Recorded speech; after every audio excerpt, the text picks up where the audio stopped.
They did tremendous work. The liberals did tremendous work in co-opting some of our traditional conservative allies, like the Christian Coalition, to betray some of our fundamental values and support regulation of the internet, of the free marketplace. Together, they proved Ronald Reagan's maxim that the nearest thing to eternal life on earth is a federal government program. Think about it. This particular agency, the Federal Communications Commission, was chartered and put in place to regulate terrestrial radio and TV. It has now begun to sink its fangs into the most vibrant sector of our economy. It is taking rules that were written, the dots and dashes that were written for Morse code, and they are applying them to the .com world. Believe you me, it doesn't work. Net neutrality is the name that liberals have given to this internet iron curtain, which is, interestingly enough, the most significant and expansive regulatory authority that we have seen in a generation. The biggest expansion of regulatory authority in a generation from an agency that is not chartered to go to that arena.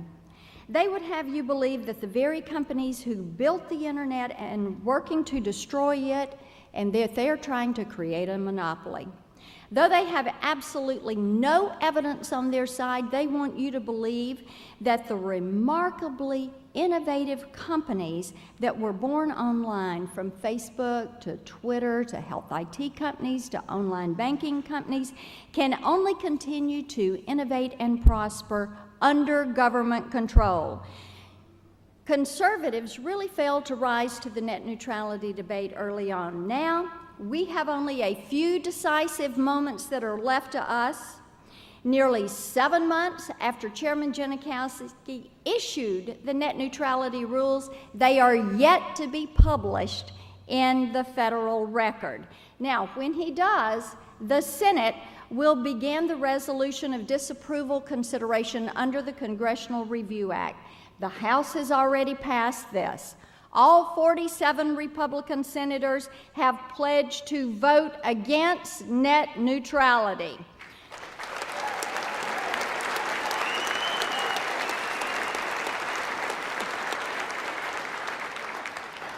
As we get ready to fight it, everyone needs to understand they can't filibuster this. They're going to have to take the vote, and we only need 4 Democrat senators to strike net neutrality a lethal blow. If you have not talked to your senator, get on the phone today.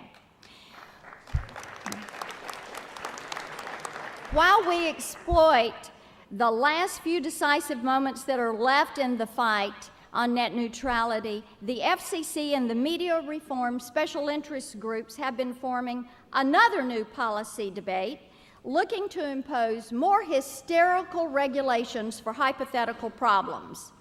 This time, the unwitting victim is the wireless industry and you, the consumer. For the second year in a row, the FCC had the temerity to declare the wireless marketplace uncompetitive.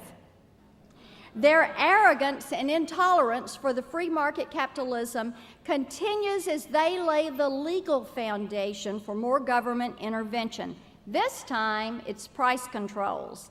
Their reports and their agenda assert, get this, that regulation begets competition. Now, let me be clear about this. The FCC actually says that 2 competitors in video equals competition. But even though they have found more than 4 competitors in every wireless market, they say the wireless market is uncompetitive. Now, we all shouldn't be surprised by this logic. Go figure. I guess it's new math. After all, it emanates, this is coming from a bureaucracy who honestly believes that you can incentivize competition by dictating prices, by regulating how companies and ISPs are going to manage their architecture and their networks, and demanding the right of pre-approval on all new internet applications. Let me ask you a question. Let's say you plan to open a general store, and the government came to you and they said, okay, you are free to open the store, but we're going to tell you how much you can charge, and we're going to tell you what products you can carry, and we will decide the form of payments that you can accept, and anything that you want to do to make your store more attractive than the store across the street, you got to come to us and get pre-approval to do that.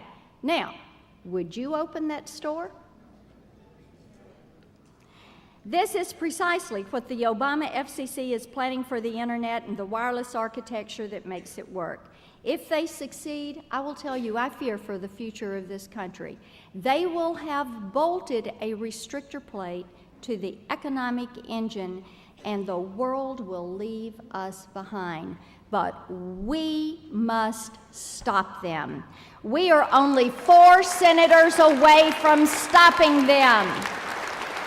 If the Senate joins the House in striking down net neutrality, the courts are going to take notice, no matter what President Obama does. Once Congress clearly declares that the FCC was never designed to have jurisdiction over the internet, we will have dealt the FCC's designs on one of our most free market places a lethal blow, and we are only 4 senators away.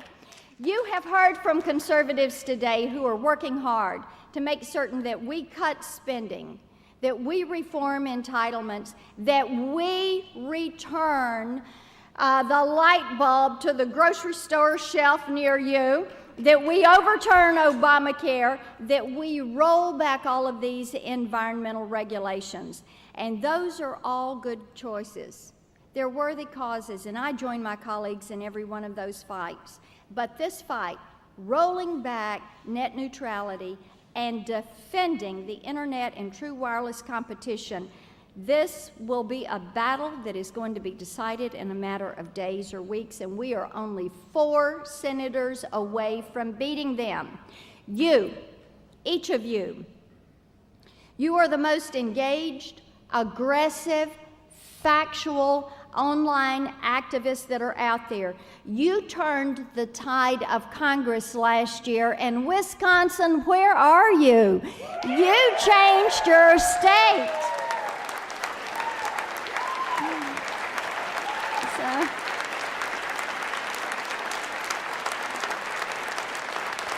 So let me tell you, it's going to be up to you.